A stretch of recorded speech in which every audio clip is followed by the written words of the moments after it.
Halo Sobat Wild Fishing, kali ini kita akan membahas tentang ikan gabus, dari nama ilmiah, penyebaran, dan nilai ekonomi ikan gabus di kehidupan manusia. Ikan ini termasuk ikan predator air tawar yang memiliki kegunaan dan dianggap menguntungkan bagi manusia.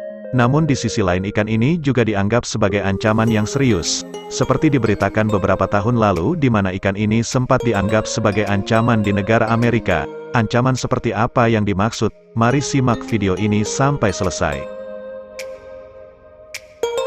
Ikan gabus, tentu sudah sangat familiar di telinga kita. Siapa yang tidak tahu dengan ikan predator air tawar ini? Ikan ini menjadi ikan target banyak para castinger. Selain sambaran ikan gabus yang bikin spot jantung, manfaat ikan ini untuk pengobatan luka setelah operasi atau melahirkan juga sangat dianjurkan. Ikan gabus juga termasuk ikan yang sangat rakus. Itu sebabnya banyak para castinger menjadikan ikan ini sebagai ikan target mereka.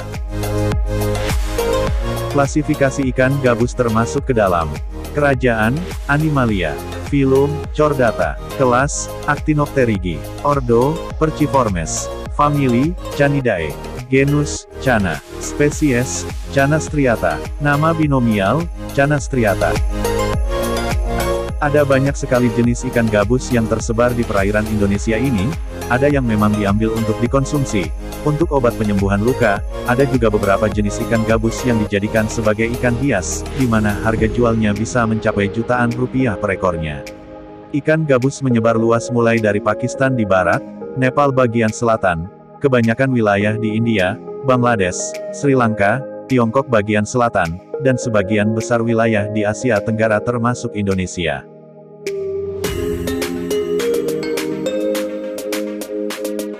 Ikan gabus dapat tumbuh hingga mencapai panjang 1 meter.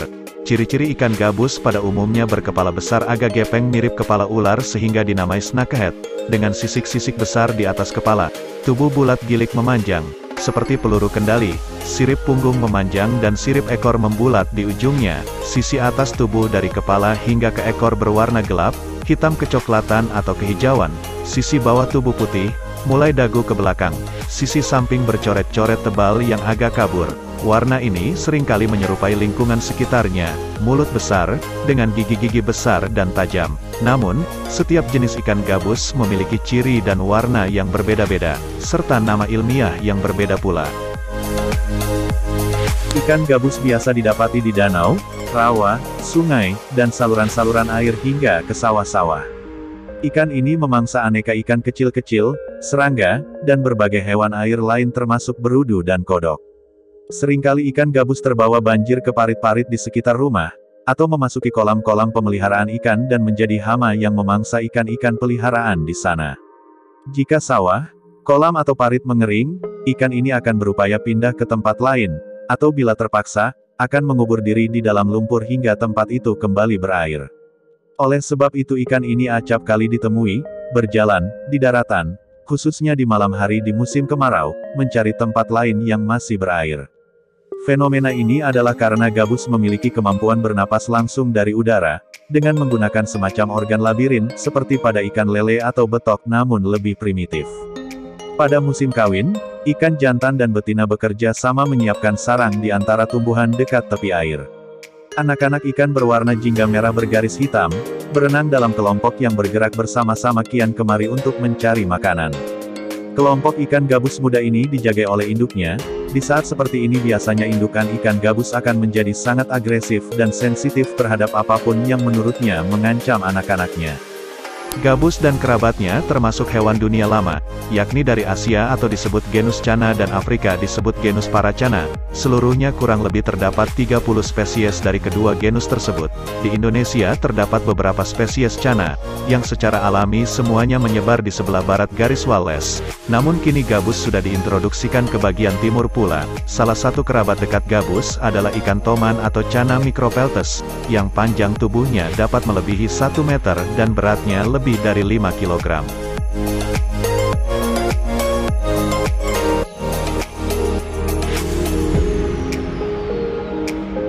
Sebetulnya ikan gabus memiliki nilai ekonomi yang tinggi. Ikan-ikan gabus liar yang ditangkap dari sungai, danau dan rawa-rawa di Sumatera dan Kalimantan kerap kali diasinkan sebelum diperdagangkan antar pulau. Gabus asin merupakan salah satu ikan kering yang cukup mahal harganya. Selain itu ikan gabus segar, kebanyakan dijual dalam keadaan hidup, merupakan sumber protein yang cukup penting bagi masyarakat desa, khususnya yang berdekatan dengan wilayah berawa atau sungai. Ikan gabus juga merupakan ikan pancingan yang menyenangkan. Dengan umpan hidup berupa serangga atau anak kodok, gabus relatif mudah dipancing. Namun giginya yang tajam dan sambaran serta tarikannya yang kuat, dapat dengan mudah memutuskan tali pancing.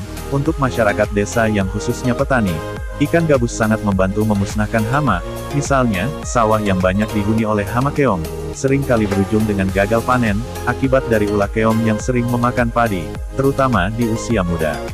Namun beberapa petani menemukan cara yang cukup mudah dan sangat membantu, yaitu, dengan mengembangbiakan ikan gabus di sawah-sawah yang sedang digarapnya. Dengan demikian keong-keong yang banyak merugikan petani sedikit demi sedikit akan berkurang. Akan tetapi ikan ini juga dapat sangat merugikan, yakni apabila masuk ke kolam-kolam pemeliharaan ikan, meskipun beberapa kerabat gabus di Asia juga sengaja dikembangbiakkan sebagai ikan peliharaan. Gabus sangat rakus memangsa ikan kecil-kecil, sehingga bisa menghabiskan ikan-ikan yang dipelihara di kolam, utamanya bila ikan peliharaan itu masih berukuran kecil.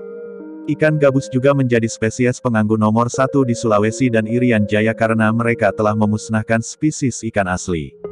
Sejak beberapa tahun yang lalu di Amerika Utara, ikan ini dan beberapa kerabat dekatnya yang sama-sama termasuk snakehead fishes diwaspadai sebagai ikan berbahaya, yang dapat mengancam kelestarian biota perairan di sana.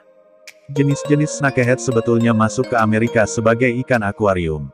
Kemungkinan karena kecerobohan, maka kini snakehead juga ditemui di alam, di sungai-sungai dan kolam di Amerika. Dan karena sifatnya yang buas dan invasif, pemerintah Amerika khawatir ikan-ikan itu akan cepat meluas dan merusak keseimbangan alam perairan. Sekian video saya kali ini, semoga bermanfaat dan saya ucapkan terima kasih karena sudah menonton. Jangan lupa tinggalkan jejak dengan menekan tombol jempol serta subscribe dan komen di video ini. Assalamualaikum warahmatullahi wabarakatuh.